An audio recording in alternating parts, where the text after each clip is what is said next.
पूर्ण परमात्मा ने नमः। जब जब भूल पड़े, इस पत्र में सार ज्ञान की एक झलक है सेवा में। पूज्य गुरुदेव स्वामी रामदेवानंद जी महाराज जी को दंडवत प्रणाम। गुरु जी के श्री चरणों में कोटि कोटि नमन। परमेश्वर कबीर जी के हीरे मोती लालो व सर्व संगत को दास का शुभ आशीर्वाद। आप सभी की अटूट श्रद्धा गुरुदेव के चरणों में सदा बनी रहे। आप भक्ति दान सेवा करके आजीवन मर्यादा का पालन करते हुए इस महाकष्टदायक यानी दुखालय दुखों के घर काल ब्रह्म यानी ज्योति निरंजन के लोक से निकलकर अपने पिता के घर सतलोक में चले जाओ। आपको एक पत्र भेज रहा हूं। यह गुरुदेव स्वामी रामदेवानंद जी के लगाए बाग के पेड़ पौधों में लगे कीड़ों से रक्षा करेगा। यह स्प्रे का काम करेगा। काल के दूतों से बचाव के लिए रक्षा कवच बनेगा। इसको पढ़कर भी जो काल के भेजे दूतों से किनारा नहीं करेगा, वह परमेश्वर कबीर जी का हंस नहीं है, वह काल की फर्द में चढ़ा है। संत गरीबदास जी ने सब ओर से स्पष्ट कर रखा है। कहा है कि गरीब सटदल दोनों दिन का दिल में दोष ना धार। सतगुरु का कोई एक है काल का भरा संसार। अर्थात जो मार्गदर्शक गुरु पद पर परमेश्वर का भेजा संत है, उसे सांत्वना देते हुए कहा है कि जो परमेश्वर कबीर जी की शरण नहीं आते या आकर फिर काल के दूतों के खेमे में चले जाते हैं, उस कारण से महादुखी ना हो, उनके प्रति दोष दिल में ना मान कि इतना समझाने के बाद नरक में जा रहे हैं। जो 60 दल यानी जो 6 पंथ हैं, उस समय तक अन्य पंथ नहीं चले थे। गिरी पुरी नाथ वैष्णव आदि आदि तथा दोनों धर्मों हिंदू तथा मुसलमान के व्यक्तियों को काल ब्रह्म ने जकड़ रखा है। ये सब काल की फर्द में चढ़े हैं। सतगुरु का तो कोई कोई हंस यानी भगत तथा भगतमती है, वह दृढ़ रहेगा। सर्व संगत के लिए यह पत्र संजीवनी से कम नहीं है। इसको महीने में या जब इच्छा हो अवश्य सुनते या पढ़ते रहना है। इसको नित्य पाठ की बजाय मासिक पाठ समझकर जब इच्छा हो अवश्य पढ़ना या सुनना है। यह रोग प्रतिरोधक जड़ी यानी काल के प्रभाव को रोकने का काम करेगी।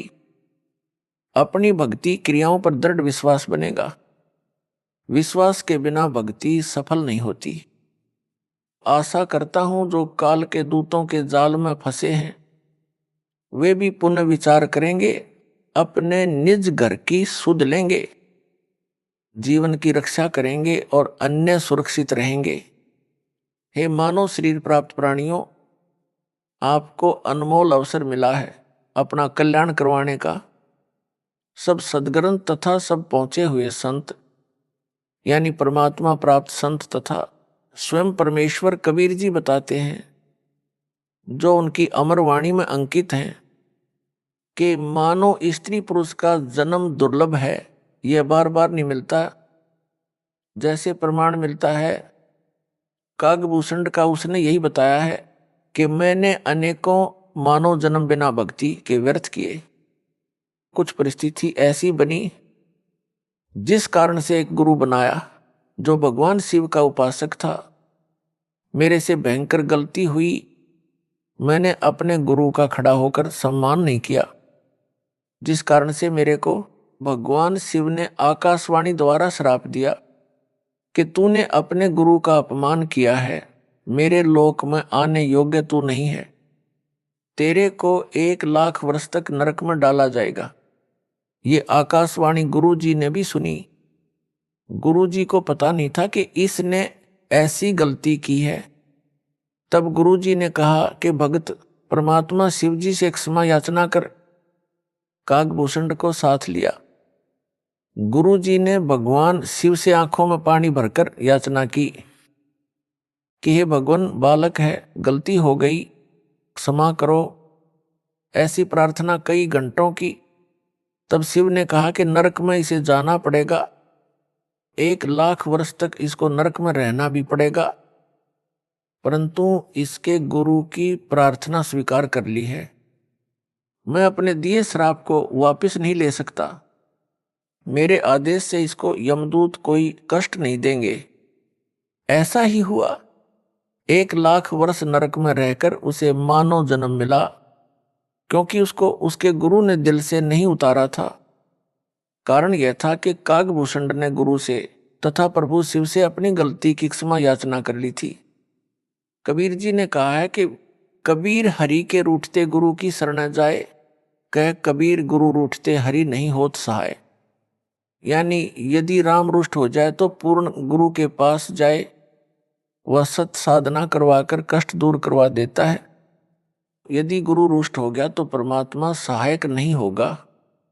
कागभूषण को उस मानव जन्म में भी भक्ति की तड़प थी। वह लोमस ऋषि के सत्संग में गया, अपने अज्ञान से ऋषि के प्रवचनों में त्रुटि बताने लगा, समझाने से भी नहीं समझा। तब ऋषि ने कहा कि तेरी चांडाल जैसी दुर्बुद्धि है, तू चांडाल के घर जन्म लेगा। कागभूषण को अपनी गलती का एहसास हुआ कि मेरे पास मेरे तर्क का कोई शास्त्रोक्त प्रमाण नहीं था। मैंने ऋषि से विवाद नहीं करना चाहिए था। ऋषि के चरणों में गिरकर अपनी गलती की क्षमा याचना की। ऋषि द्वारा दिए श्राप को सुनकर क्रोध नहीं किया। मायूस होकर कहा कि ऋषिवर क्षमा करो। ऋषि ने कहा कि श्राप वापस नहीं हो सकता। फिर कागभूषण ने कहा कि हे देव, इतनी दया करो कि चांडाल बनकर भी मेरी भक्ति में आस्था कम न हो। तब ऋषि जी को उसे गिड़गिड़ाता देखकर दया आ गई और आशीर्वाद दे दिया कि तेरी भक्ति में लगन कम नहीं होगी। तब उसका जन्म कागभूषण रूप में हुआ। मुख काग यानी कौवे का, से शरीर देवता जैसा हल्के तेज का। उस कागभूषण वाले जन्म में उसे कबीर परमेश्वर जी सतगुरु रूप में जोगजीत नाम से मिले। ज्ञान चर्चा हुई तब उसके जीवन की गाड़ी पटरी पर आई। अब वह उस श्रेणी में है जिनको परमेश्वर कबीर जी सतपुरुष अपनी नजर में रखते हैं। उनको जैसे तैसे भक्ति से चार्ज करते रहते हैं। कागभूषण का मोक्ष किस युग में होगा? जब वह मानव होगा तथा पूर्ण समर्पित होकर पूर्ण सतगुरु जी से दीक्षा प्राप्त करके आजीवन मर्यादा में रहकर भक्ति सेवा तथा दान करेगा। इस संजय दिल्ली ने तो गुरु जी की आज्ञा का ही उल्लंघन सीना ठोक कर किया है। अपने आप गुरु बनने की कोशिश कर रहा है, आशीर्वाद देने लगा है, जो इसका चित्र गवाह है, जिसमें यह मुझ दास की नकल करके अंगुली अंगूठे से सटाकर आशीर्वाद दे रहा है।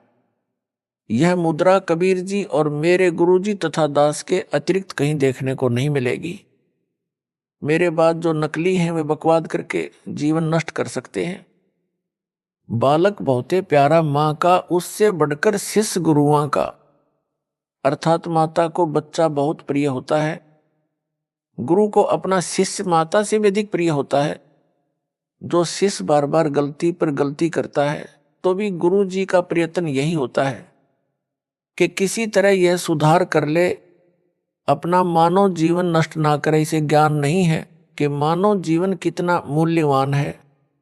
मेरे को ज्ञान है, ये बालक है।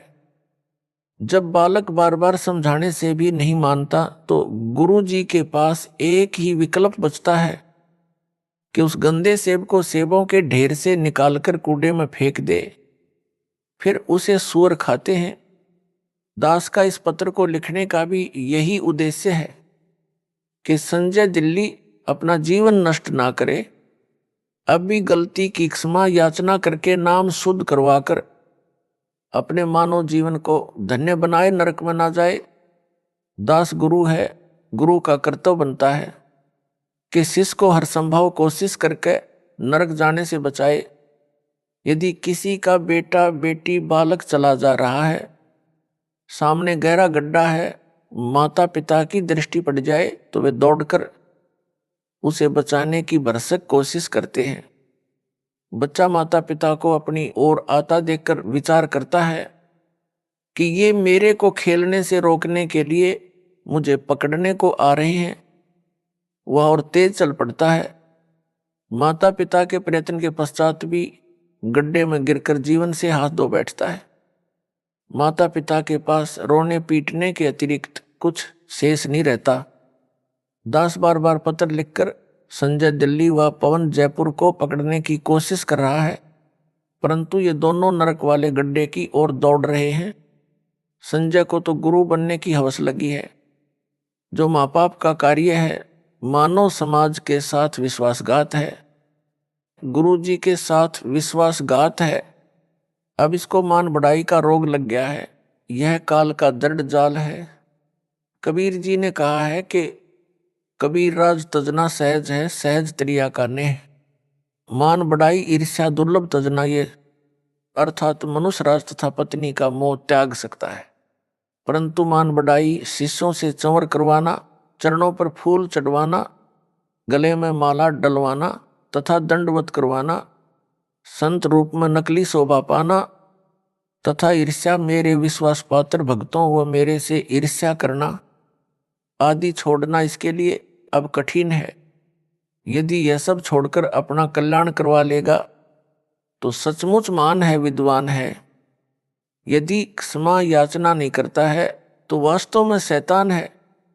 भोले भगत जो संजय दिल्ली से भ्रमित हैं, उनको भी इसी प्रकार विचार करना चाहिए जैसे उन भक्तों ने किया है जो इसके जाल से निकले हैं और वापस आकर नाम शुद्ध करवाकर अपना मानव जीवन नष्ट होने से बचा लिया है। दास ने पता करवाया कि जो भगत लौटे हैं उनसे पूछो कि कैसे समझ आई कि वह झूठा उपाखंडी है। उन्होंने बताया कि संजय दिल्ली कहता था कि मैं गुरु जी का सम्मान करता हूँ। वो तो सही है, परंतु उनका भाई तथा कमेटी वाले गुरु जी से धोखा कर रहे हैं। जो दान का पैसा आता है उसे धर्म पर नहीं लगाते, अपनी जेब में भर रहे हैं। गुरु जी के लिए वकील नहीं कर रहे हैं। वे गुरु जी को बाहर नहीं आने देना चाहते। आप मेरा साथ दो, रुपए दो, मैं गुरु जी के लिए अच्छे वकील करूंगा, शीघ्र बाहर करवा दूंगा। हमने उस संजय को बहुत रुपए दिए, परंतु उसने कुछ नहीं किया। गुरु जी हिसार जेल में वह सत्संग करता था मेरठ में और कहता था कि जब तक गुरुजी को बाहर नहीं निकलवा दूंगा तब तक यहाँ मेरठ में हर सप्ताह सत्संग करता रहूंगा। उसकी ऐसी बातें अच्छी तो नहीं लगती थी, परंतु उसकी झूठ बहुत साफ सुथरी थी। हमारी बुद्धि पकड़ नहीं पा रही थी। जब गुरुजी का पत्र आया कि इसे पैसे ना दो, इसने 50 लाख रुपए भक्तों से वकील करने के नाम पर ठग लिए हैं तथा इसको यानी संजय को गुरुद्रोही घोषित कर दिया है। उसने यानी संजय ने कहा कि यह गुरु जी का पत्र नहीं है, उनके भाई ने झूठा पत्र उनके नाम से भेजा है। हमें पत्र में लिखी भाषा गुरु जी के भाई की नहीं लगी, क्योंकि हम आश्रम में जाते थे तो उनका भाई एक कमरे में बैठकर शंका का समाधान किया करता। हमने कई बार उनके पास बैठकर उनका ज्ञान सुना। ज्ञान वही गुरुजी वाला था, परंतु जो प्रवचन की भाषा गुरुजी की है तथा जो पुस्तकें गुरुजी ने लिखी है वह भाषा पत्र की भाषा से पूर्ण रूप से मिलती है, उनके भाई की भाषा से नहीं मिलती। संजय दिल्ली अब स्वयंभू गुरु बनकर आशीर्वाद देने लगा। यह बात हमें खटकी कि हमारा गुरु भाई हमारा गुरु कैसे हो सकता है। इसे नाम देने का अधिकार भी गुरुजी ने नहीं दे रखा। यह सच में ढोंगी व झूठा है। उसी दिन से इससे गलानी हो गई। हमारी किस्मत अच्छी थी कि हमने नाम शुद्ध करवाकर अपने को नरक जाने से बचा लिया। अन्य गुरु भाई तथा बहनों से भी निवेदन करते हैं कि इसके जाल से निकलो और अपने गुरु जी की शरण में दोबारा आ जाओ। इसे भी साथ ले आओ, इसको भी नरक जाने से बचाओ। स्वयंभू गुरु बनकर ये 100-200 का जीवन नष्ट करेगा, अपना तो कर ही रहा है। जिन्होंने संजय को आश्रम के लिए जमीन दी है उनसे निवेदन है कि इस जमीन को गुरुजी की आज्ञा लेकर नामदान केंद्र के लिए दे दे। पाप से बचे उन भक्तों ने यह भी बताया कि संजय ने गुरुजी की आवाज की प्रथम मंत्र की ऑडियो रिकॉर्ड करके रखी हुई है। जब कोरोना महामारी के कारण गुरुजी की आवाज से ऑनलाइन नाम दिया जाता था, तो संजय ने रिकॉर्ड कर ली। अब यह उस ऑडियो से नाम दिलाता है। इसका उत्तर यह है कि संजय दिल्ली को नाम देने तथा दिलाने का आदेश दास ने दे ही नहीं रखा, इसलिए इसके द्वारा दिलाई दीक्षा कोई काम नहीं करेगी। यह भूत भगाने को अपनी शक्ति का चमत्कार बताकर मूर्ख बना रहा है। इसका खंडन आगे विस्तार पूर्वक किया है। नाम मेरी आवाज से दिलाता है, तो यह तो उनका गुरु भाई हुआ, फिर यह आशीर्वाद उनको किस लिए देता है? गुरु भाई आशीर्वाद देता है तो उसका बेड़ा गर्क होता है। उसने उनका नाम भी खराब कर दिया और अपना भी, इसीलिए तो इसको अज्ञानी कहा है। यदि ज्ञान होता तो यह बकवास ही नहीं करता। परमात्मा की आत्माओं के साथ इतना बड़ा धोखा नहीं करता, उनकी मर्यादा भंग नहीं करवाता। यह नकली गुरु नहीं बनता। यह कहता है कि कमेटी वाले सारा दान आप रख लेते हैं, धर्म नहीं लगाते। हे भगत जनों, यदि इस पापी की इस झूठ को सच्चा माने तो भी वे केवल धन हानि कर रहे हैं। धन तो परमात्मा और दे देगा, लेकिन यह संजय तो उनके मानव जीवन को ही नष्ट कर रहा है। गुरु से दूर करके काल के जाल में फंसा लिए, घर के छोड़ेगा ना घाट के। प्रमुख सेवादारों को उन भक्तों ने बताया जो संजय दिल्ली से भ्रमित हो गए थे और सच्चाई जानकर लौट आए हैं।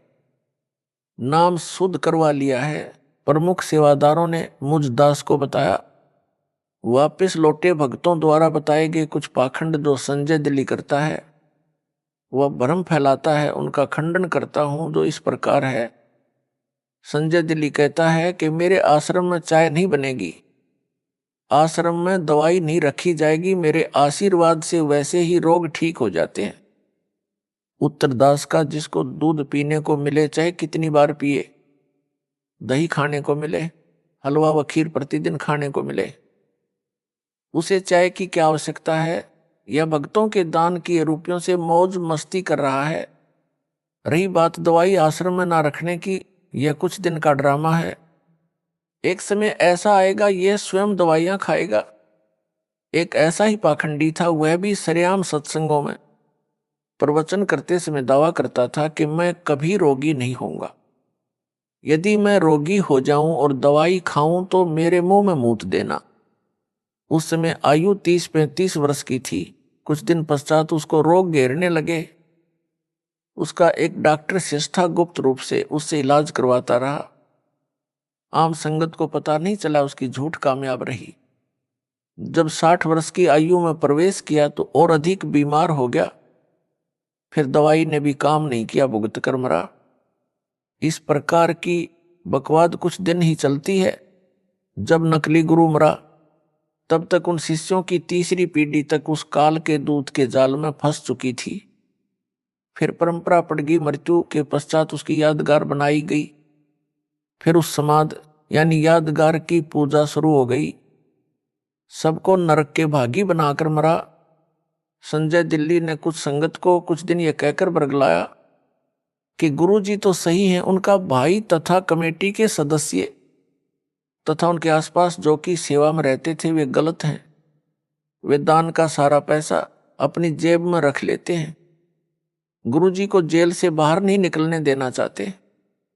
आप संगत वाले मेरा साथ दें, रुपये दो, मैं गुरुजी को बाहर लाऊंगा। इस प्रकार की बातों से बहुत सारे अनुयायी जो नए नए तथा कुछ पुराने भी उसके बहकावे में आ गए। मेरे द्वारा नियुक्त विश्वास पात्र भक्तों को दान देना भी बंद कर दिया।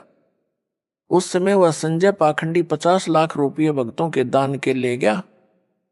एक भी वकील नहीं किया आज तक। जब दास को पता चला कि संजय दिल्ली तथा पवन जयपुर ने इस प्रकार संगत को भरमा दिया है, तब सख्त कदम उठाए, संगत को संभाला। दास ने जेल जाने की लीला यह देखने के लिए की है कि मेरे सतलोक जाने के पश्चात संगत वाले इस अनमोल मिशन को कैसे चलाएंगे। अब तो दास संसार में है, जो भी त्रुटि अनुयायी करेंगे उनको समझाकर सीधे मार्ग पर ले आऊंगा। यदि कोई भगत या भगत मति समझाने के पश्चात भी सुधार नहीं करेगा तो वह हमारे काम का नहीं है, वह तो चेडू है। चेडू क्या है यह बताता हूं। दूध से दही और दही से मक्खन बनता है। मक्खन अधिक समय ठीक नहीं रहता, इसलिए उसे गर्म किया जाता है। गर्म करने के पश्चात जो लस्सी घी में होती है वह ऊपर आ जाती है, जो कई दिन घी में रहने से खराब हो जाती है। वह लस्सी नहीं कही जाती, उसे हरियाणा में चेडू कहते हैं। यानी बेकाम का पदार्थ होता है। उसको एक बर्तन में डालकर उसमें ठंडा पानी डालकर कुछ देर छोड़ दिया जाता है। यदि थोड़ा बहुत घी उसमें रह गया होता है वह जम जाता है।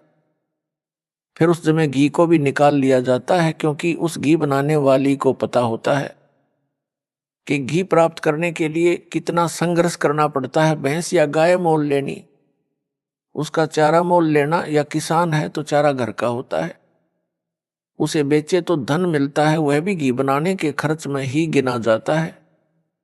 फिर भैंस गाय की देखरेख, दूध निकालना, गर्म करना, दही बनाना, फिर मक्खन बनाना, तब मक्खन को गर्म करके शुद्ध घी तैयार किया जाता है। इसलिए घी बनाने वाली बहन, बेटी या माई घी का कण भी व्यर्थ नहीं जाने देना चाहती। उस चेडू के ठंडा होने पर जरा सा भी घी मिलता है तो उसे भी निकाल कर रख लेती है। उसको शुद्ध घी इतना प्रिय होता, घी का एक कण भी नहीं छोड़ती। फिर उस चेडू फुई को फेंक देती है। इसी प्रकार दास ने सन 1994 से 2014 तक तथा वर्तमान तक सत्संग की वीडियो यानी नूरी शरीर से ज्ञान समझाकर सत्संग पर सत्संग सुनाकर सर्व सदग्रंथों को वीडियो के माध्यम से सबको दिखाकर संगत रूपी मक्खन निकाला है। अब उस मक्खन को ताया गर्म किया है। इसमें जो चेडू होगा वो ऊपर आ जाएगा। वह चेडू तो ऊपर आ चुका है। दास का यह पत्र रूपी ठंडा पानी है। यदि कोई कण यानी अच्छी आत्मा उस चेडू में होगी उसे निकाल लूंगा, क्योंकि दास को शुद्ध घी यानी भगत आत्माएं जान से भी प्यारी हैं। उनके लिए भटक रहा हूं, दूसरी बार बिना दोष के जेल में हूं, परंतु आशा करता हूं कि एक दिन सत्य की जीत होगी। परमेश्वर कबीर जी से कुछ नहीं छिपा है। मुझे चाहे कितना कष्ट मिले, परमात्मा की आत्माएं काल के जाल से निकले, अपना कल्याण करवाकर अपने निज घर सतलोक में चली जाएं। दास आपको मासुखी देखना चाहता है, मुझे अपने कष्ट की कोई परवाह नहीं है, परंतु जो मन में बांस उपजा है इससे डर लग रहा है।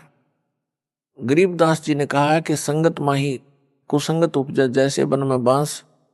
आप घिस घिस आग लगाया करें वनखंड का भी नाश, अर्थात जैसे वन में अन्य फलदार व कीमती लकड़ी वाले पेड़ों के साथ साथ बांस भी उग जाता है।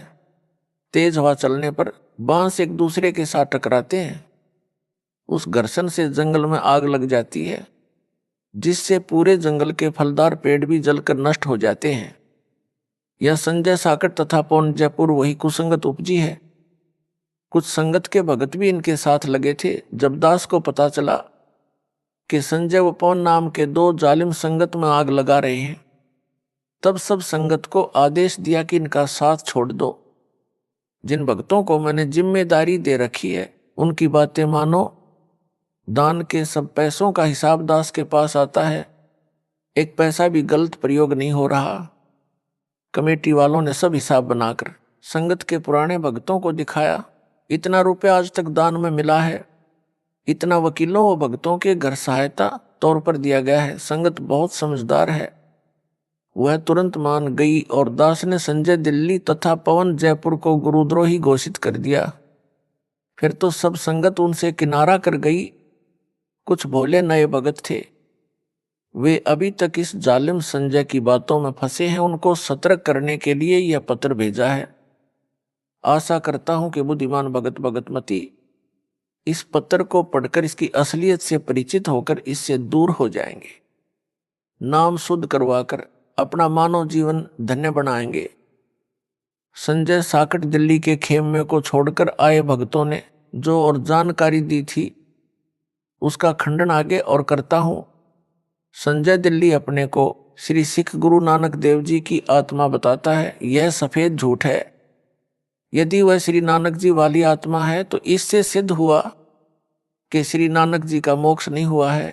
वह जन्म मरण के चक्कर में पड़ी है, जो वर्तमान में संजय रूप में जन्मी है। मोक्ष प्राप्त प्राणी वह है जो कभी लौटकर संसार में कभी जन्म न ले। श्री नानक जी को स्वयं सतपुरुष कबीर साहिब कबीर देव बेई नदी पर स्नान के समय मिले थे, सतलोक लेकर गए थे, फिर पृथ्वी पर उसी शरीर में छोड़ा था कि कबीर धाणक यानी जुलाहा सतपुरुष है, करतार यानी सबका सृजनहार यानी उत्पत्ति करता है। यदि श्री नानक जी परमात्मा से दीक्षा लेकर पार नहीं हुए तो क्या यह गुरुद्रोही बनकर पार हो जाएगा? कभी नहीं। संजय दिल्ली अपने को श्री नानक देव यानी सिख धर्म प्रवर्तक वाली आत्मा बताता है और इसको मूल ज्ञान गुप्त ज्ञान है। तो मेरे पास टिंडे लेने आया था, पहले ही अपना पंथ चला लेता। कोई झूठ बकना इसका मकसद है। भोले भक्तों को भ्रमित करके गुरु स्वयं ही बना है। प्रेत योनि में जाएगा। जो परमात्मा कबीर जी ने अध्यात्म ज्ञान श्री नानक जी को बताया था वह सिखों के गुरु ग्रंथ साहिब में अंकित है। वही ज्ञान दास बता रहा है। श्री नानक वाली आत्मा इससे भिन्न ज्ञान कौन सा बताएगी? इससे भिन्न जो भी ज्ञान है वह अज्ञान है। काल के दूत की पहचान। जिस समय जोगजीत रूप में आए परमेश्वर कबीर जी से काल ज्योति निरंजन ने विवाद किया था, तब काल ने कहा था कि आप एक सच्चा कबीर पंथ चलाओगे, उससे पहले मैं 12 पंथ चलाऊंगा, 12 अपने यानी काल दूत भेजूंगा, जो सत्संग में तो तेरी वाणी यानी साखियों शब्दों चौपाइयों आदि बोलेंगे, परंतु उनका अर्थ गलत बनाकर सारी जनता को गुमराह करेंगे। उन 12 पंथों के पश्चात और अनेकों पंथ अपने दूत भेजकर चलाऊंगा, सब जीवों को भरमाऊंगा। उन काल के चलाए पंथों के गुरुजन वर्तमान तक कबीर जी की वाणियों का गलत अर्थ करके जनता को भ्रमित कर रहे हैं। संजय दिल्ली भी यही कर रहा है। सत्संग व वाणी तो मेरे सत्संगों की चलाता है, ऑडियो व वीडियो दोनों स्वरूप यानी फोटो भी मेरा वो कबीर परमेश्वर का रखता है, परंतु अपने अज्ञान से मेरे तत्व ज्ञान को अज्ञान बनाकर भ्रमित करता है। सफाई देता है कि यदि मैं काल का दूत होता, जैसा रामपाल ने मुझे काल का दूत बताया है, तो क्या मैं उनके सत्संग की वाणी सुनता या आश्रम में वाणी चलाता? संजय दिल्ली जिस प्रकार मेरे द्वारा बताए तत्व ज्ञान का अनर्थ करके बताता है, सामान्य भोला भगत भ्रमित हो जाता है। उदाहरण यह कहता है कि पेड़ की जड़ को रामपाल ने पूर्ण ब्रह्म बताया है। जड़ पूर्ण ब्रह्म नहीं हो सकती, उसे पोषक तत्व मिट्टी से मिलता है। पूर्ण ब्रह्म को किसी के सहारे की आवश्यकता नहीं है, जड़ को मिट्टी का सहारा लेना पड़ता है।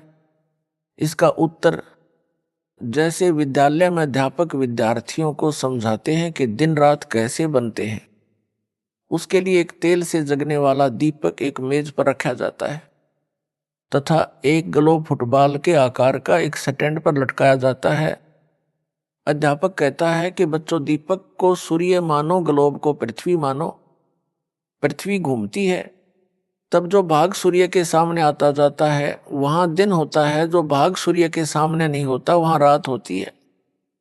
इस संजय जैसा मूर्ख विद्यार्थी तर्क दे कि दीपक सूरज नहीं हो सकता। दीपक को जगने के लिए तेल का सहारा लेना पड़ा, माचिस का सहारा लेना पड़ता है। सूर्य को किसी के सहारे की आवश्यकता नहीं। क्या वह विद्यार्थी बुद्धिमान हो सकता है? क्या वे उसके साथी जो उसके ऐसे तर्कों को सुनकर उसकी बातों तर्कों को सही मानते हैं, वे बुद्धिमान हो सकते हैं? दोनों मूर्ख हैं। यह तो एक उदाहरण है। ऐसा तर्क देना ही मूर्खता का परिचय देता है। ऐसे ही गीता अध्याय 15 के श्लोक नंबर 1, 4 तथा 16, 17 में वृक्ष का उदाहरण देकर सृष्टि की वह समर्थ परमेश्वर तथा सब देवताओं की स्थिति समझाई है। पाठकों, इसका खंडन इसी पत्र में विस्तार पूर्वक आगे भी किया है, कृपया वहां पढ़े।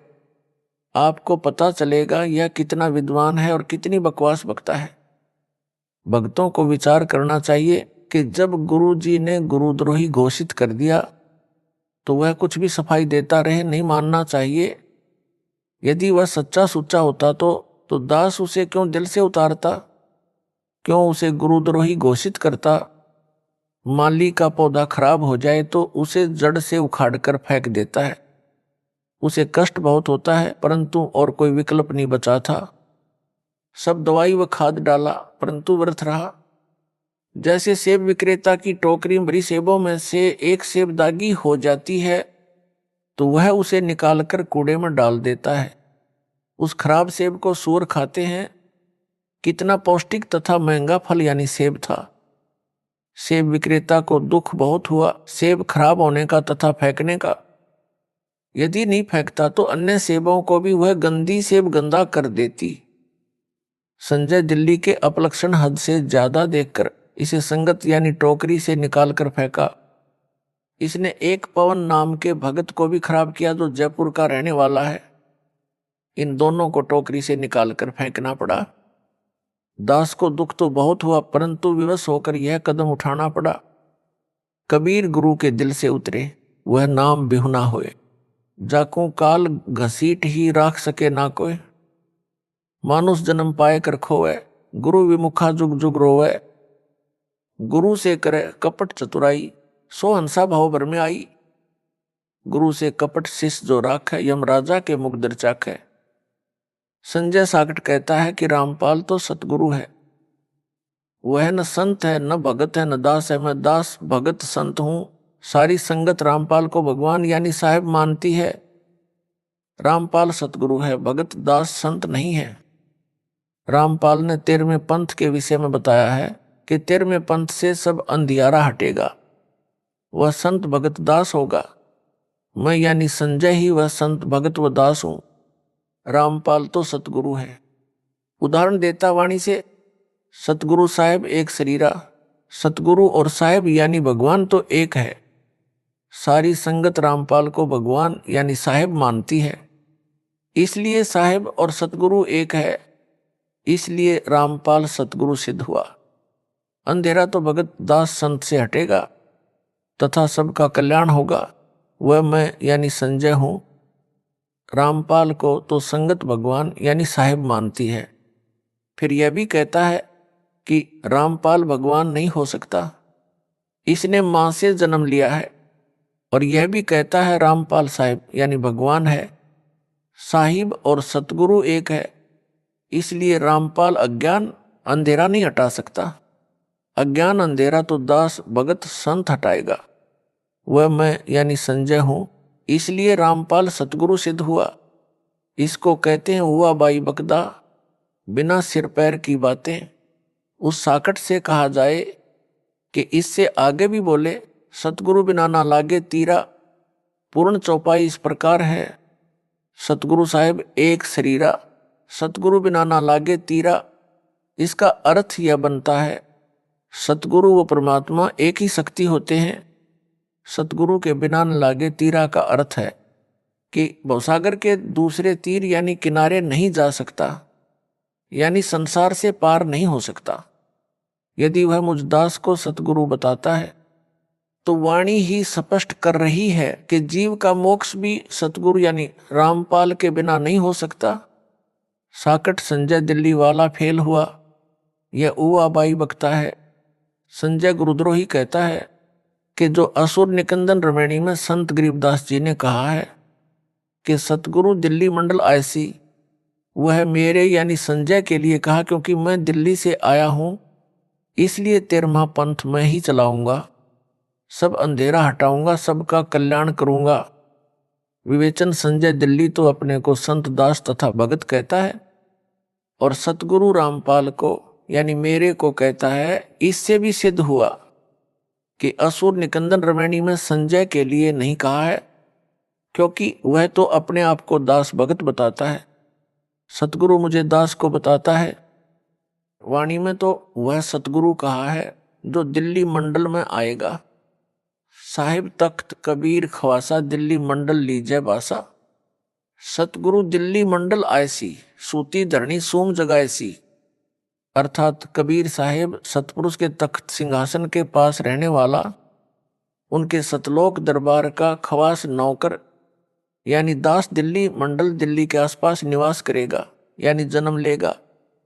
रमैणी में दिल्ली नगर नहीं कहा है। साकट गुरुद्रोही संजय तो दिल्ली नगर में जन्मा है।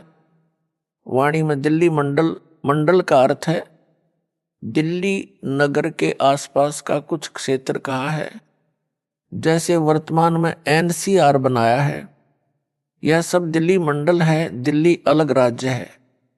वाणी में फिर कहा है कि वही सतलोक में कबीर साहब का खवास यानी दास यानी नौकर दिल्ली मंडल में सतगुरु बनकर आएगा और सोम यानी कंजूस लोगों को तत्व ज्ञान से जगाएगा, भक्ति दान सेवा करवाएगा। असुर निकंदन रमैणी की वाणी में तो स्पष्ट कहा है कि सतगुरु से जीव का कल्याण होगा। साकट संजय दिल्ली गुरुद्रोही का तर्क कुतर्क यानी गलत विवेचन सिद्ध हुआ। इसको वाणी का अर्थ भी ठीक से नहीं करना आता, अनर्थ करके बताता है। काल का दूत यही करता है, यह स्पष्ट काल का दूत है। यह अपने को तत्वदर्शी संत बताता है, कहता है कि मेरे अतिरिक्त किसी को भी गुप्त ज्ञान मूल ज्ञान नहीं है, सब अज्ञानी है। इसने तो दास को भी अज्ञानी बताया है, क्योंकि वो कहता है कि मेरे अतिरिक्त किसी को तत्वज्ञान यानी मूल ज्ञान नहीं है। इससे तो यही स्पष्ट कर रहा है कि मैं संजय गुरुद्रोही ही तत्वदर्शी हूं। यदि वह दास द्वारा बताए यथार्थ अध्यात्म ज्ञान यानी तत्व ज्ञान से भिन्न ज्ञान रखता है तो उसकी पुस्तक बनाए या कोई वीडियो बनाकर इंटरनेट पर डाले, तब मेरी संगत का छोटा सा बालक भी उसके अज्ञान का पर्दाफाश कर देगा। यह संजय दिल्ली गुरुद्रोही प्रथम नाम मंत्र वही जाप करने को देता है या मेरी आवाज से प्रथम मंत्र दीक्षा दिलाता है जो दास ने इसको दीक्षा में दिए थे, तथा जो भी सतनाम यानी 2 अक्षर का इसको दिया है, इसको ना सार नाम दिया है, ना सार शब्द प्राप्त करवाया है। अब यह गुरुद्रोही इन दोनों नामों प्रथम मंत्र तथा सतनाम से भी खाली हो गया है। वाणी में कबीर परमेश्वर ने कहा है कि गुरु के दिल से उतरे वह शब्द बिहुना होए, वाकू काल घसीट ही राख सके ना कोय। अर्थात जो शिष्य पूर्ण गुरु यानी सतगुरु के दिल से उतर जाता है, यानी गुरु जी द्वारा गुरुद्रोही घोषित कर दिया है, उसका नाम कनेक्शन कट जाता है, वह शब्द यानी नाम रहित खाली हो जाता है, उसको काल घसीट ले जाता है, उसे कोई नहीं बचा सकता। इस संजय दिल्ली साकट गुरुद्रोही को काल घसीट कर ले जा चुका है। काल इसमें प्रेतवत प्रवेश है, जैसे ऋषियों में प्रवेश करके अधूरा सूक्ष्म वेद लिखाकर उसके 4 भाग श्री वेद व्यास ऋषि द्वारा करवा दिए।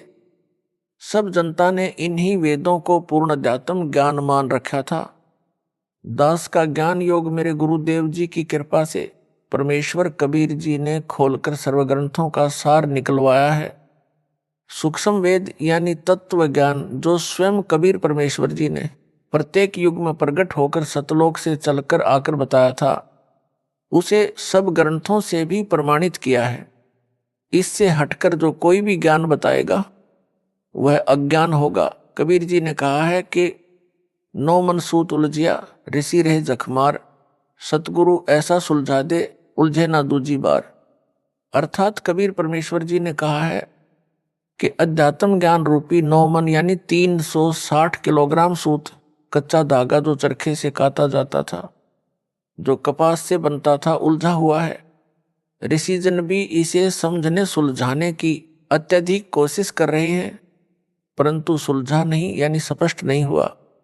संध्या आरती में भी यही कहा है कि सनक सनंदन नारद मुनिजन शेष पार नहीं पावे, शंकर ध्यान धरे निस्वासर अजहूं ताही सुलझावें। अर्थात ऋषियों तथा शेषनाग को भी परमात्मा का पार नहीं पाया, यानी यथार्थ रूप में नहीं समझ सके। शंकर भगवान कहलाने वाला भी दिन रात हठ योग करके ध्यान लगाकर परमात्मा को समझने तथा ज्ञान सुलझाने में अभी तक लगा है, कुछ भी सुलझ नहीं पाया है।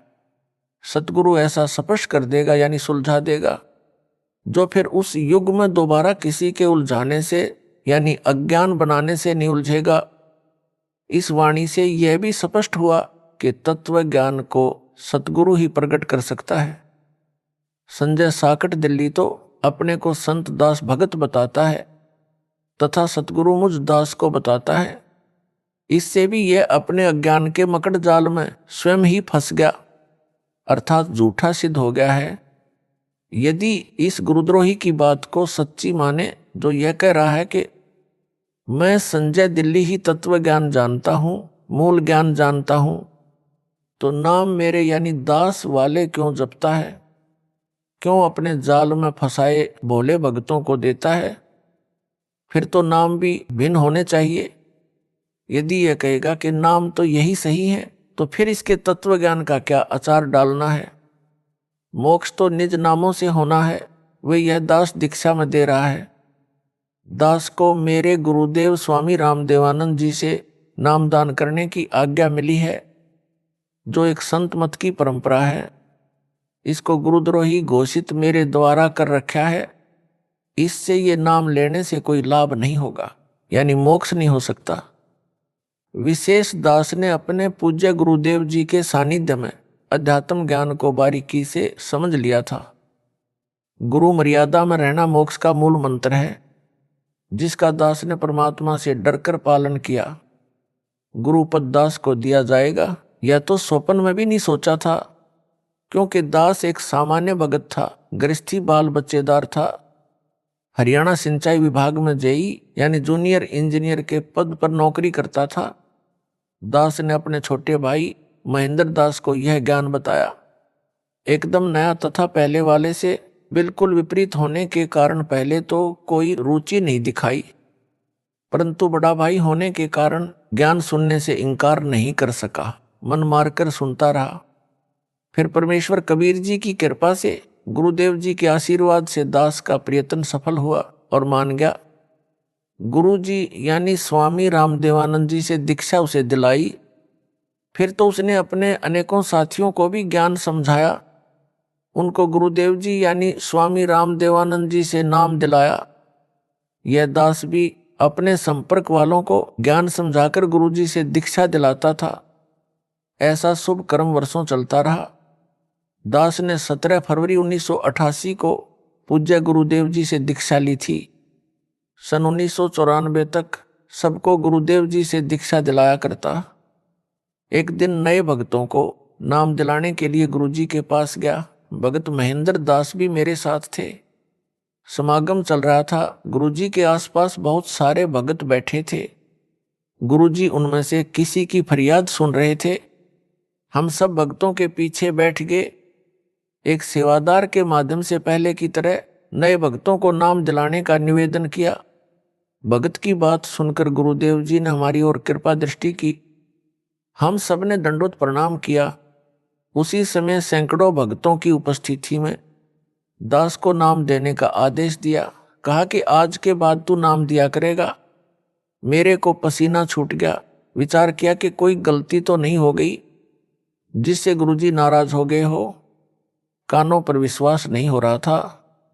गुरुजी नाराज नजर नहीं आ रहे, मुस्कुरा रहे थे, इसलिए हिम्मत बनी रही। दीक्षा देने का आशीर्वाद देते समय कहा कि आज के बाद यह तुम्हारा गुरु होगा। उपस्थित भक्तों की ओर संकेत करके कहा। मेरी दशा देखकर समझ गए कि भगत घबरा गया है। बोले कि अपने को अकेला न समझना, मैं तेरे साथ रहूंगा। परमेश्वर कबीर जी के आदेश से यह आशीर्वाद तेरे को दिया है। तेरे बराबर विश्व में संत नहीं होगा। आशीर्वाद देकर हमें भेज दिया। सुबह माइक से आवाज लगी कि रामपाल रोहतक को स्वामी जी याद कर रहे हैं। हम सब तुरंत पहुंच गए। भगत महेंद्र दास भी साथ था, क्योंकि हम छुडानी गांव में ही भगत महेंद्र दास की ससुराल में रुके हुए थे। उस रात दास को नींद नहीं आई कि इतनी बड़ी जिम्मेदारी को कैसे निभा पाऊंगा। गुरुदेव तो जानी जान थे, उनको पता था कि भगत की हालत खराब हो गई है। जाते ही फिर कहा कि अपने को अकेला मत समझ, परम शक्ति तेरे साथ है, मैं भी तेरे साथ हूं। तेरे समान विश्व में संत नहीं होगा। और कहा कि इन सबको नाम दे जो नए भगत दीक्षार्थ आए थे। अपने सामने दीक्षा दिलाई। स्वामी जी ने सर्वसंगत को बोल दिया। कि आज के बाद मैं किसी का गुरु नहीं रहूंगा, रामपाल से दीक्षा ले लो। कारण यह था कि मेरे दादा गुरुजी ने उनको सारनाम देने का आदेश नहीं दे रखा था, क्योंकि प्रारंभ से परंपरा चली आई थी दास को ही सारनाम दिया जाना था, क्योंकि उत्तराधिकारी को ही सारनाम दिया जाता था। स्वामी जी ने मेरे अतिरिक्त किसी को सारनाम नहीं दिया था। मेरे को आगे सारनाम देने का परमेश्वर कबीर जी का आदेश स्वामी जी को मिलने के बाद ही दिया था। कहा था कि पूरी परीक्षा करके ही सारनाम अनुयायियों को देना, तेरे को परमात्मा कबीर जी का भी संकेत आएगा, तब तक सारनाम ना देना। यह सब निर्देश बाद में दास को अकेले को तलवंडी बाई जिला फिरोजपुर पंजाब में आश्रम में दिया था। जब दास अकेला ही उनसे मिलने पहुंचा था, स्वामी रामदेवानंद जी गुरु महाराज जी का वचन फला है जो आज आपके सामने है। विश्व में ज्ञान छा गया है। जो स्वयंभू गुरु बने हैं उनको अध्यात्म का खा का भी ज्ञान नहीं। कितना भार सिर पर लिए हैं। यह संपूर्ण अध्यात्म ज्ञान का टोटा है। जो नकली गुरुओं का जीवन नष्ट करता है, उसके चेलों चेलियों का भी तर्क गुरु के अनुयायियों की जिम्मेदारी गुरु पर होती है, गुरु के सिर पर भार होता है।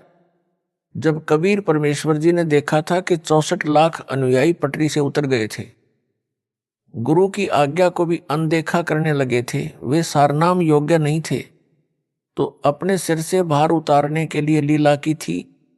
काशी नगर की प्रसिद्ध गणिका को हाथी पर बैठाकर बोतल में गंगाजल भरकर लोग उसे शराब मान रहे थे, पीने लगे। शराबी जैसी हरकत करते हुए गणिका के गले में बांह डालकर मुख्य बाजार में घूमने लगे थे। यह दृश्य देखकर 64 लाख गुरु विमुख हो गए थे, गुरुद्रोही नहीं हुए थे। उन सब का भार परमात्मा ने अपने सिर से उतारा।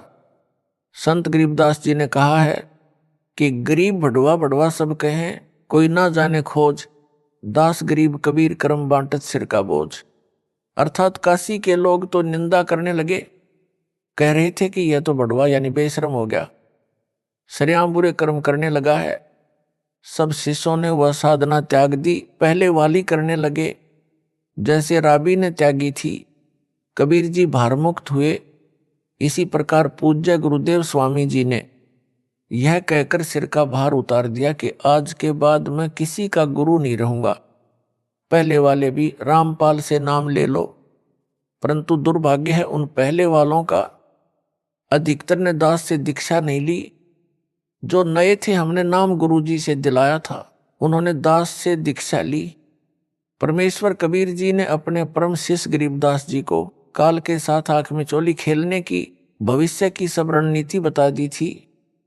संत गरीबदास जी ने अपने एक शिष्य शीतलदास को सारनाम जाप को दिया था। उसे समझा दिया था कि केवल परम शिष्य को सारनाम देना है, वह केवल अपने उत्तराधिकारी को सारनाम देते रहेंगे। अगला निर्देश मेरा यानी कबीर जी का आएगा, उसके बाद संगत को देना प्रारंभ करना है। उसी आदेश के अनुसार यह सारनाम गुप्त रखा था। 1 मार्च सन 1997 को दास को परमेश्वर कबीर जी मिले। सारनाम देने का सही समय बताकर सारनाम देने का आदेश दे गए। दास से पहले मेरी गुरु प्रणाली के संतों को छोड़कर किसी कबीर पंथी या गरीबदास पंथी को सारनाम तो दूर है, सतनाम का भी ज्ञान नहीं था। सार शब्द तो अभी तक रहस्य में रखा है। सारनाम भी लंबी परीक्षा के बाद दिया जाता है। जो काल के दूत होते हैं वे पहचाने जाते हैं। जैसे यह संजय सारनाम मिलने से पहले ही पिछन गया कि यह काल का दूत है। गुरु बनना खाला जी का घर नहीं है। गुरु जी के आदेश के पश्चात नाम देने से तथा सारनाम देने से शिष्यों का भार नहीं रहता। जो केवल सतनाम या प्रथम नाम के पश्चात मृत्यु को प्राप्त हो जाते हैं, गुरुद्रोही नहीं होते हैं, तो उनको वर्तमान में तुरंत मानव जन्म मिलेगा, पूरी दीक्षा मिलेगी, वे मोक्ष प्राप्त करेंगे। 1000 वर्ष तक यह वीडियो से दीक्षा दी जाती रहेगी। अब किसी का भार दास पर नहीं रहेगा। जो स्वामी जी के शिष्य थे वे भक्ति से चार्ज किए गए थे। प्रथम मंत्री अधिकतर को दिया करते थे, किसी किसी को सतनाम देते थे। दास को प्रथम व द्वितीय नाम एक साथ दिया था, सारनाम एक हफ्ता बाद दिया था। उस समय दास को उपरोक्त योजना की जानकारी दी और बताया कि ये जितने पहले वाले शिष्य हैं ये तो केवल भौतिक सुख ही मांगते हैं, वो इनको संपत्ति यानी संतान दे रखा है, केवल तू ही एक ऐसा मिला जिसने मोक्ष मांगा। दास ने कहा कि दीन दयाल, भौतिक सुख यानी संतान नौकरी आपने पहले ही दे रखा था, आपके ज्ञान के पश्चात इसकी इच्छा भी नहीं रहती, इसलिए एक मोक्ष की ही भीख दास आपसे मांगता है।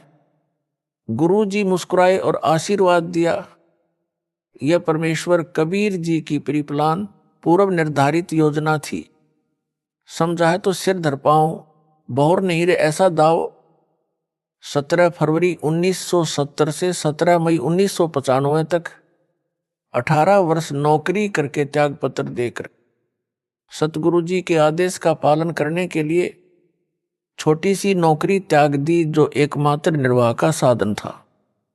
2 बच्चों लड़के तथा लड़की का विवाह सन 1994 में किया था। 2 बच्चे, एक लड़की एक लड़का छोटे थे, पढ़ रहे थे। राम हवाले छोड़कर सतगुरु जी के चरणों में समर्पित हो गया, मुड़कर घर नहीं गया। परमेश्वर के हंसों तथा हंसनियों यानी भक्तों भगतमतियों को सच्चे परमात्मा का सच्चा ज्ञान देकर सच्ची भक्ति बताई। सतगुरु जी के आशीर्वाद से दास का त्याग रंग लाया। बच्चे भी परमेश्वर ने पाले व पढ़ाए, दास को अपनी नौकरी दी, दास का कल्याण किया, सतलोक का निवासी बना दिया। विश्व में इस ज्ञान का कोई सानी नहीं। सब ग्रंथों का सार निकालकर भगत समाज के समक्ष रख दिया। असंख्यों वर्षों का उलझा ज्ञान सुलझ गया। जिनको मोक्ष चाहिए आओ और अपना जन्म सफल बनाओ। गरीब ज्यों बच्चा गऊ की नजर में, यूं साईं को संत, भक्तों के पीछे फिरे भगत वत्सल भगवंत। यह कहावत दास के ऊपर चित्रार्थ हुई। दास ने भक्तों के सहयोग से गांव गांव नगर नगर में जाकर सत्य ज्ञान सत्य साधना की अलख जगाई। गुरुदेव के आशीर्वाद ने सब कार्य किया। सन 1996 में किसी भगत के रिश्तेदार ने एक गज यानी 85 वर्ग गज में बनी एक कमरा, बरेंडा, रसोई, बाथरूम तथा लैट्रिन, कुछ आंगन वाली छोटी सी कुटिया कुछ समय के लिए प्रयोग करने के लिए दी। यह कुटिया उसने स्वयं खरीदकर अपने पाखंडी गुरु को बनाकर दे रखी थी, जो बाद में धोखेबाज निकला। जो मेरे पूज्य गुरु जी के पास रहता था, भगवान वेश भी ले रखा था, गुरु के साथ भी धोखा करके भागा था, गुरुद्रोही बना था। कुटिया दान करने वाला हमारा भगत नहीं था, उस पाखंडी का भगत था, जिस कारण से वह किसी बाबा पर विश्वास नहीं करता था। हमारे भगत के कहने पर वह कुटिया उधारी दी थी। जब भगत ने पूर्ण विश्वास दिलाया, तब परम पूज्य गुरुदेव स्वामी राम देवानंद जी के 3 आश्रम पंजाब राज्य में, खन्ना, मोगा तथा तलवंडी भाई की, तथा एक आश्रम नजफगढ़ दिल्ली में था, जहां पर दास को दीक्षा की भीख मिली थी। उस समय दास ने उनकी सेवा में एक भगत भेज रखा था। भगत ने बताया कि दादा गुरुजी ने अपने निजी सेवादारों को बुलाया और बोले कि मुझे हरियाणा ले चलो रामपाल के पास। आयु बहुत हो चुकी थी, लंबा सफर करना उचित ना था। भक्तों ने निवेदन किया कि आपका लंबे सफर में जाना उचित नहीं, परंतु एक नहीं सुनी। सन 1996 में 13 दिसंबर से 19 दिसंबर तक उसी जींद कुटिया के पास खाली प्लाटों में, जो किसी किसी के थे, निर्माण नहीं किया था, प्रथम खुला पाठ 7 दिन का किया जा रहा था। परमात्मा 12 दिसंबर 1996 को ही जींद कुटिया में आ गए। दास देखकर आश्चर्यचकित तथा बहुत खुश हुआ, दंडवत किया। भगत जन सेवा में लग गए। उस प्रथम अनुष्ठान को अपने सानिध्य में सफल करवाया। 7 दिन मौसम बसंत जैसा रहा। 20 दिसंबर 1996 को सर्दी व धुंध छा गई। स्वामी जी उस कुटी में 23 जनवरी 1997 तक रहे। 24 जनवरी को तलवंडी बाई पंजाब में गए। 25 जनवरी को विश्राम किया। 26 जनवरी 1997 को बैठे बैठे सतलोक चले गए। सब आश्रमों की सुविधा त्याग कर अपने दास विदुर के पास आए। वहां जब देखा कि यथार्थ कबीर पंथ यानी 13वें पंथ की नींव दृढ़ हो चुकी है, सतलोक चले गए। जब उनका जींद कुटिया में डेरा था, दास उनकी आज्ञा लेकर गांव में सत्संग व पाठ करने गया था। सेवादारों को बताया था कि दास उस दिन आएगा, तब तक गुरुजी का ध्यान रखना। उस निश्चित दिन को दास कुछ लेट हो गया। कुटिया में केवल गुरुजी के स्नान आदि की व्यवस्था शुद्धता से की थी। शुद्धता का ध्यान रखते हुए दास जींद पहुंचकर किसी भगत के घर स्नान करने लगा, जिस कारण से देरी हुई। उस समय तक सेवादारों से 10 बार पूछा कि रामपाल आया है। उनको तान रखा था कि पता करो क्यों नहीं आया। उस समय मोबाइल को तो जानते भी नहीं थे, अन्य फोन भी गांव में नहीं थे। जब भक्तों को पता चला तो एक भगत आया और बोला, स्वामी जी ने 10 बार पूछ लिया कि कहाँ है, आज आने की कह गया था, क्या कारण हुआ। दास उसी समय भगत की मोटरसाइकिल लेकर तत्काल पहुंचा। कई भगत बैठे थे। दास ने दंडवत किया और चरण चंपी करने लगा। दास का सिर पकड़ा और ऊपर को किया। बोले, मैंने भगवान पा लिया, तेरा पाना दुर्लभ हो गया। दास चुप रहा। गुरुदेव की अंतरात्मा की आवाज थी। अगले दिन तलवंडी बाई वाले आश्रम में चले गए, वहां से सतलोक गमन किया। कबीर हरि के रूठते गुरु की शरण में जाए। कह कबीर, गुरु रूठ गए तो हरि ना होत सहाय। कबीर, जिन बातों से गुरु दुख पावे, उन बातों को दूर भावे। गरीब इन बातां क्या पाइए, राजी कर सतगुरु रूठे नू। अर्थात गुरु को प्रसन्न रखो, मोक्ष होगा। बकवादों से कुछ नहीं मिलना। यह संजय दिल्ली गुरुद्रोही दावा करता है कि यहां मेरे आश्रम में भूत माफी मांगते हैं। भूतों को यहां बुलाया जाता है। बहुतों की प्रेत बाधा दूर हो रही है। यह क्या छोटी बात है? क्या मेरे में शक्ति नहीं है? इसका उत्तर इस प्रकार है। आपको राबी के विषय में ज्ञान है कि उसने सतगुरु देव जी से दीक्षा लेकर 4 वर्ष साधना की थी। फिर किसी मजबूरी के कारण वह साधना त्यागनी पड़ गई। परंतु ऐसी परिस्थिति में भक्ति मार्ग त्यागना गुरुद्रोही की श्रेणी में नहीं आता, गुरु विमुख वाली श्रेणी में आता है।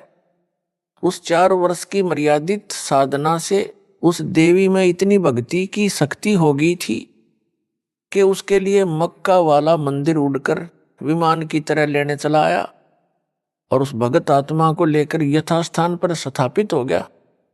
परंतु मोक्ष से बहुत दूर रही। मोक्ष कई जन्मों में कष्ट भोगकर पुनः सतगुरु शरण में आने से ही हुआ। यह संजय साकट भी 3-4 वर्ष मर्यादा में रहा। अब यह गुरुद्रोही हो चुका है। इससे मोक्ष सौ कोस दूर हो गया है। उस मर्यादित साधना से मिली भक्ति ज्यादा नहीं टिकेगी, सीधा नरक में जाएगा। यह है सार ज्ञान। यदि इसे समझ होती तो इतनी बड़ी गलती नहीं करता। अब नाम देने का अधिकार इसको यानी संजय दिल्ली को दास ने यानी इसके भूतपूर्व गुरु ने नहीं दे रखा। वह सार नाम इसको प्राप्त नहीं। दावा करता है भूत निकालने का, भूतों को बुलाने का।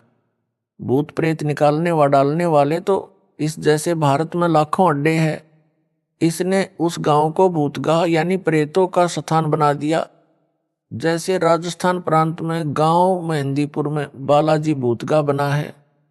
वहां केवल भूतों को निकालने डालने का काम है। अनगिनत जनता वहां जाती है। किसी का मोक्ष नहीं होना, क्योंकि मोक्ष तो सतगुरु से दीक्षा लेकर आजीवन मर्यादा में रहकर भक्ति सेवा दान करके प्राप्त होता है। गुरु भी पूर्ण हो। मेहंदीपुर में बालाजी का धाम कैसे बना? मेहंदीपुर राजस्थान प्रांत में एक सच्चा सुच्चा इंसान था। आयु लगभग 30 वर्ष हो चुकी थी। परमात्मा की भक्ति करता था। किसी कारण से विवाह नहीं करवाया था। जहां भी परमात्मा की कथा सत्संग चर्चा होती पहुंच जाता। सब कहते हैं कि गुरु बिन मोक्ष नहीं। उसने भी गुरु बनाया। गुरु रामायण का पाठ व कथा किया करता था। कोई भी पाठ करना होता है तो देसी गाय भैंस के घी की ज्योति जलाई जाती है जो हवन का काम करती है। उसने एक श्री राम का मंदिर भी बनवा रखा था। उसमें रामचंद्र, सीता व लक्ष्मण तथा हनुमान की मूर्तियां पत्थर की स्थापित कर रखी थी। उन मूर्तियों के सामने अखंड ज्योति जलती थी। किसी में प्रेत बाधा होती तो उस मंदिर यानी आश्रम में जग रही ज्योति को वह हनुमान की मूर्ति तथा श्री राम, लक्ष्मण, सीता की मूर्ति को देखकर चिल्लाने लग जाती, बाबा छोड़ दे, कभी नहीं आऊंगा। कुछ देर में वह प्रेत बाधा वाला व्यक्ति स्त्री या पुरुष शांत हो जाता। यह सब मेहंदीपुर वाला भगत भी देखता था। वह भी जो कोई प्रेत बाधा वाला उसके संपर्क में आता उसे गुरु धाम में ले जाता और भूत निकलवाता। एक बार गुरुजी बीमार पड़ गए, इलाज के लिए दूर शहर में चले गए। वहां लगभग 6 महीने रहना पड़ा। उसकी मौत हो गई। मेहंदीपुर वाला भगत अपने घर पर केवल हनुमान जी की पत्थर की मूर्ति को, जो उसे बारिश के मौसम में एक ऊंचे स्थान पर मिट्टी कटकर बह जाने पर दिखाई दी थी, वहां मिली थी, जो बहुत अच्छी यानी साफ नहीं बनी थी, परंतु लगती थी कि हनुमान जी की है। उसे हनुमान जी की कृपा से मिली मानकर उठा लाया। उस मूर्ति को एक स्थान पर स्थापित करके अखंड ज्योति लगाता था। 3 समय हनुमान का पाठ करता था जो गुरु ने बता रखा था।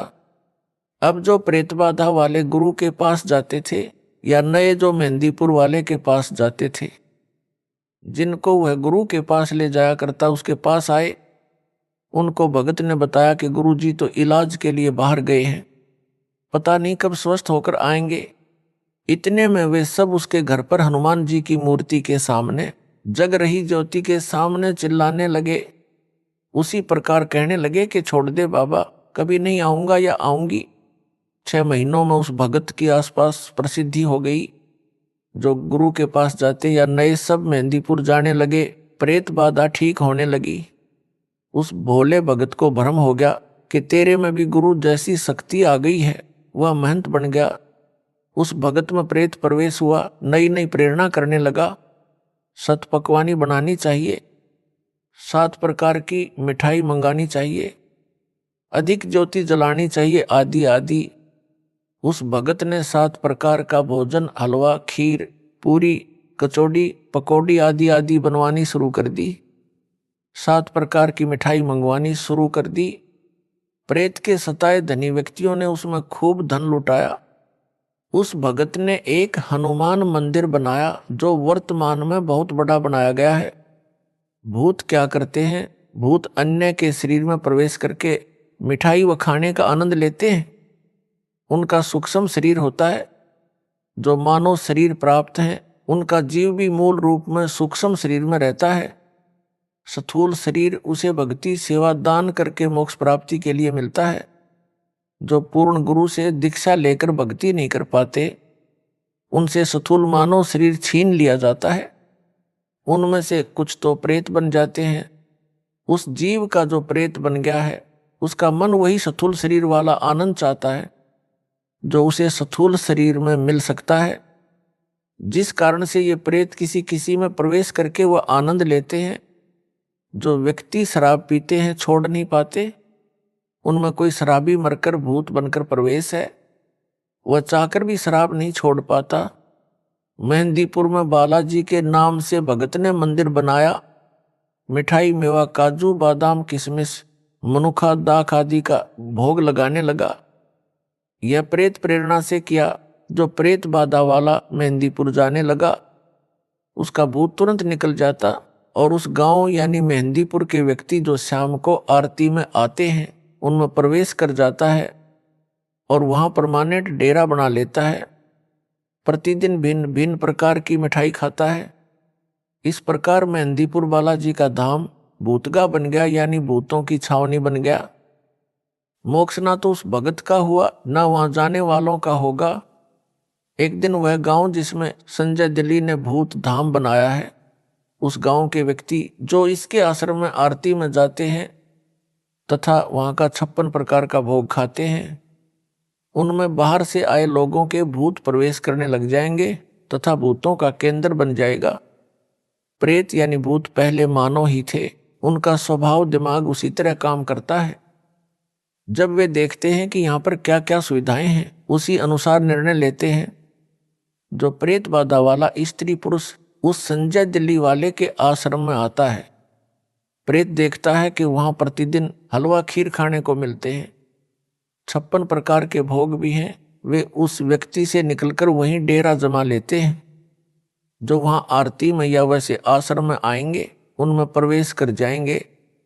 आरती में आने वाले कभी आश्रम नहीं आना चाहेंगे तो भी उनके अंदर प्रवेश प्रेत अंदर प्रेरणा करके लाएंगे। आने वालों की संख्या भी काल प्रेरणा से प्रेत बढ़ाएंगे। इस प्रकार यह आश्रम मानव पतन का केंद्र बन जाएगा।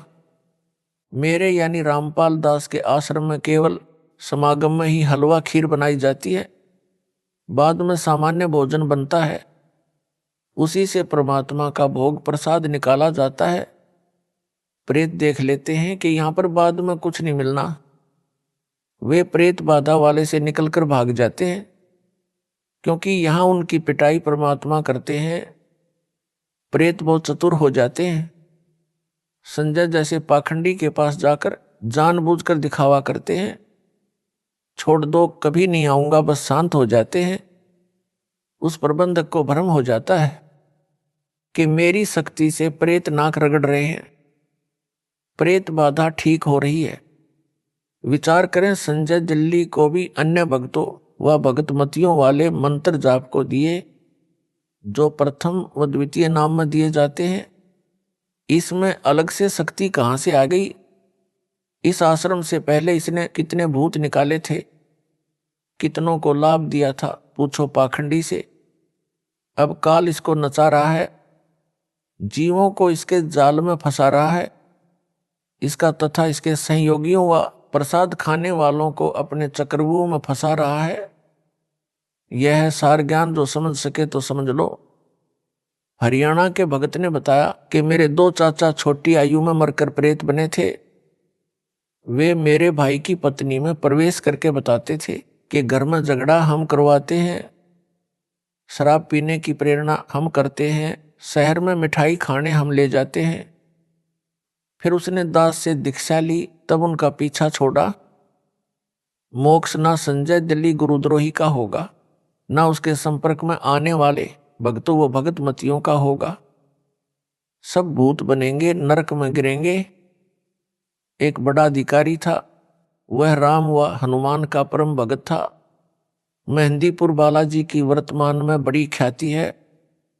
उसने बताया कि मेरे घर में बहुत सुख था, परंतु हनुमान जी का परम भगत होने के कारण एक बार प्रबल प्रेरणा बनी कि मेहंदीपुर धाम में मत्था टेक कर आए। अपनी गाड़ी ली, पूरा परिवार बैठाया और पहुंच गया। उस धाम को देखकर बहुत खुशी हुई। वहां अनेकों चमत्कार देखे। कोई व्यक्ति जिसमें प्रेत प्रवेश था, बहुत बड़ा पत्थर उठाए खड़ा था। किसी को 3-4 सेवादार पकड़ रहे थे, उन सबको दूर पटक देता था, आदि आदि। घर पर आने के पश्चात मेरी पत्नी भी वही लीला करने लगी। चारपाई उठाकर फेंक दी। गेहूं का 50 किलोग्राम का कट्टा रखा था, उसे उठाकर खड़ी हो गई। वह 20 किलो वजन नहीं उठा सकती थी। अड़ोसी पड़ोसी बुलाए। एक ने बताया कि जो बालाजी जाता है उसमें हनुमान प्रवेश कर जाता है। एक बोला कि हनुमान नहीं, भूत प्रवेश कर जाता है। वह प्रवेश करके आ तो जाता है, परंतु यहां उसका मन नहीं लगता, जिस कारण से उत्पात मचाता है। किसी भूत निकालने वाले के पास ले जाना पड़ेगा। एक व्यक्ति हमारे को भूत निकालने वाले के पास ले गया। हमने सब कहानी बताई, उसने ज्योति जगाई। उसी समय मेरी पत्नी सिर घुमाने लगी। छोड़ दे बाबा, कभी नहीं आऊंगा, चिल्लाने लगी। शांत हो गई। वह बोला कि पक्का इलाज कर दिया, अब नहीं आएगा। हम घर आ गए। फिर उत्पात मचाने लगी। मैं अकेला ही अपनी पत्नी को लेकर उसी के पास गया। वहां जाकर भूत बोला कि मैं बालाजी का भगत हूं, तू क्या करेगा? भूत निकालने वाले की ओर संकेत कर रहा था। वह स्याना यानी भूत निकालने वाला बोला कि इसे मेहंदीपुर लेकर चलना होगा या वहीं निकलेगा। 2 दिन बाद उस स्याने को साथ लेकर मैं अपनी पत्नी को लेकर मेहंदीपुर गया।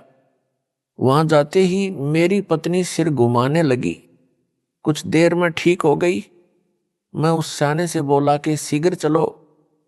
वह बोला कि कुछ रुपये चढ़ा दो, कुछ प्रसाद ले लो। मैंने जो उसने कहा वो किया और फुल स्पीड से गाड़ी चलाकर वहां से निकले। घर तक सब ठीक रहा। शाम को फिर वही लीला शुरू हुई। मेरी तो जान निकल गई कि यह क्या समस्या गले डाल ली मेहंदीपुर जाकर। उसके पश्चात जिसने जहां स्याना बताया गए 1-2 दिन ठीक ठाक रहता, फिर वही समस्या। कहीं कहीं हफ्ता ठीक निकल जाता। मेरी पत्नी में पहले 1 भूत था, फिर 3 आगे, उसमें 2 और प्रवेश वहीं से करके आगे। भूतों ने बताया कि उस गांव के जितने व्यक्ति उस मंदिर में प्रसाद लेने आते हैं सब में प्रेत प्रवेश है। हमारे को स्थान नहीं मिला, इसलिए इसमें प्रवेश करके आना पड़ा। आप पैसे वाले दिखाई देते थे। सोचा था कि यहां कुछ तो अच्छा खाने को मिलेगा। मेहंदीपुर में हाउसफुल है, एक एक में कई भूत प्रवेश हैं। एक दिन संत रामपाल जी का भगत मिला। उसने करौंथा आश्रम चलने को कहा। हमने मना कर दिया। पूछा क्या खर्च लगेगा। उसने कहा कि खर्चा कुछ नहीं लगेगा, परमात्मा की भक्ति करनी पड़ेगी, नाम लेना पड़ेगा। कई दिन तक वह हमारे घर आता रहा, तब हम माने। वह अपनी गाड़ी में बैठाकर करौंथा आश्रम में ले गया। वहां जाकर वह प्रेत बाधा समाप्त हुई। अब ज्ञान हो गया कि आम के आम गुठलियों के दाम यहीं पर हैं। मोक्ष भी होगा, 3 ताप भी कटेंगे। कबीर एक साधे सब सदे, सब साधे सब जाए, माली सींचे मूल को, फूले फले घाए। अर्थात जैसे माली यानी बागबानी का विशेषज्ञ पौधे के मूल त्वच की सिंचाई करता है, एक जड़ की सिंचाई करने से सब सद है, तना डार शाखाएं विकसित होती हैं, पौधा पेड़ बनकर फूल व फलों से लदपद हो जाता है, घने सारे फल खाने को मिलते हैं। यदि अज्ञानी व्यक्ति पौधे की शाखाओं को जमीन में गाड़ कर, ज्ञानी व्यक्ति ने पौधे की जड़ को गाड़ा होता है, उन सबको साधे यानी सिंचाई करे तो सब नष्ट हो जाएगा। इसी प्रकार एक मुझ दास से दीक्षा लेकर 3 ताप का कष्ट भी समाप्त होगा। यानी प्रेत बाधा, पितृ बाधा जो 3 ताप में से एक हैं, तथा मर्यादा में रहकर भक्ति दान व सेवा करने से सतलोक अमर धाम भी प्राप्त होगा, यानी पूर्ण मोक्ष भी होगा। अपराधी के अपराध करने में संयोगी भी पाप के भागी होते हैं। संजय दिल्ली ने अपने गुरु दास की निंदा की, मेरे भोले भक्तों को भ्रमित करके मेरे से दूर किया, गुरुद्रोही बन गया। यह इसका पहला अपराध है। इससे बड़ा अपराध भक्ति मार्ग में नहीं है। आप तो नरक जाएगा ही। अनेकों भक्तों के भी नाम खंडित करवा दिए, जो काल ज्योति निरंजन के जाल में फिर फंस गए। जो वापस आ जाएंगे, नाम शुद्ध करवा लेंगे, वे तो बच जाएंगे।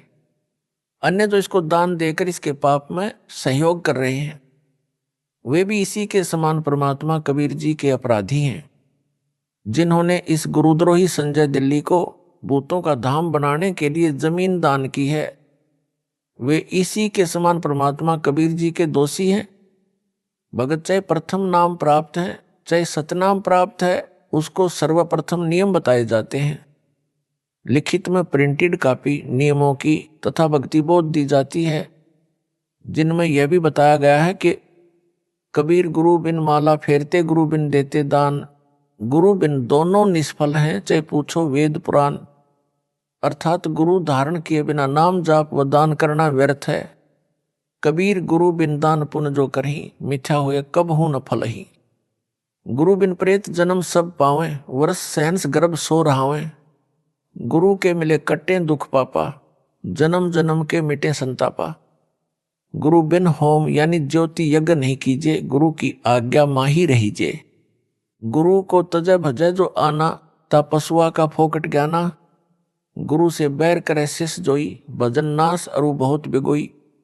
गुरु के चरण सदा चित दीजय, जीवन जन्म सफल कर लीजय। गुरु से कपट शिष जो राखे, यमराजा के मुगदर चख है। कबीर जानबूझ साची तजय करे झूठ से ने, ताकि संगत है प्रभु स्वप्न में भी ना दे। संत गरीबदास जी की वाणी भी स्पष्ट करती है, गरीब गुरुद्रोही की पैड पर जय पग आवे वीर, 84 निश्चय पढ़े सतगुरु कहें कबीर। उपरोक्त वाणियों का अनुवाद स्पष्ट है कि पूर्ण गुरु जी को दान न करके अन्य को दान करता है वह व्यर्थ है। परंतु गुरु जी ने जिस शिष्य को दान इकट्ठा करने को कहा, यानी कोई ज्योति के रूप में, कोई पाठ के रूप में दान करते हैं, तो उनके नाम लिखे जाते हैं तथा रुपये भी लिखने वाला अपने पास रख लेता है, बाद में गुरु जी को पूरा हिसाब देता है। इस प्रकार का दान गुरु को किया ही दान माना जाता है। इस वाणी में इस प्रकार के दान को व्यर्थ नहीं बताया है। जो गुरुद्रोही घोषित है उसको किया दान, तथा अन्य किसी बाबा साधु को किया दान व्यर्थ कहा है, वह कभी नहीं फलेगा। जो गुरु धारण नहीं करते या गुरु से विमुख हो जाते हैं, गुरुद्रोही हो जाते हैं, वे सब प्रेत का जन्म प्राप्त करते हैं। संजय गिल्ली गुरुद्रोही घोषित है। जो इसके सहयोगी हैं वे गुरु विमुखी माने जाएंगे, वे भी प्रेत जन्म प्राप्त करेंगे।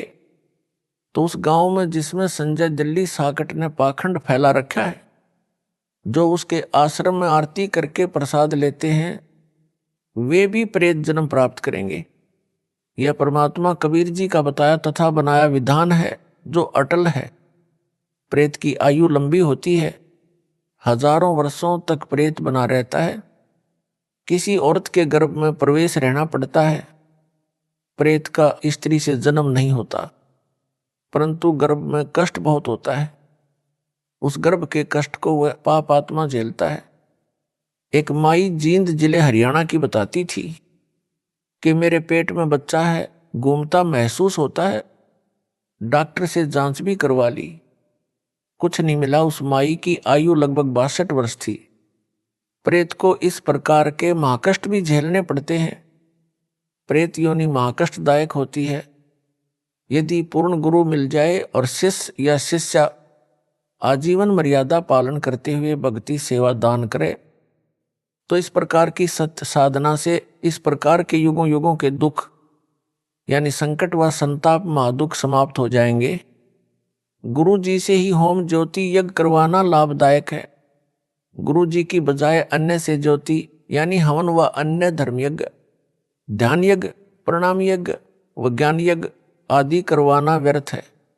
गुरु जी के आदेश का पालन शिष्य व शिष्या को करना चाहिए।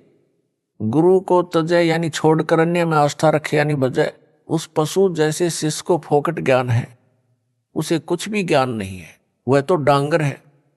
जो शिष्य शिष्या गुरु जी के साथ शत्रुता यानी दुश्मनी करता या करती है, जैसे संजय दिल्ली कर रहा है, उसकी भक्ति नष्ट हो जाती है तथा अन्य बहुत अत्यधिक हानि होती है। भगत व भगत मती को चाहिए कि गुरु जी के चरणों में सदा समर्पित रहे। जैसे पतिव्रता अपने पति के अतिरिक्त किसी अन्य पुरुष में पति वाला भाव कभी नहीं देखती, चाहे कोई देवता क्यों न हो, मानो तो दूर की कौड़ी है। इस प्रकार जिन भक्तों भगत मतियों ने दास को तजकर संजय दिल्ली गुरुद्रोही में आस्था बना ली है, वे पथ भ्रष्ट हो चुके हैं। उनको पुनः विचार करना होगा। अपने गुरु जी के चरणों में चित्त फिर से रखकर अपना जीवन यानी मानव जन्म सफल करना होगा। इसी में उन सब की भलाई है। सत साहिब।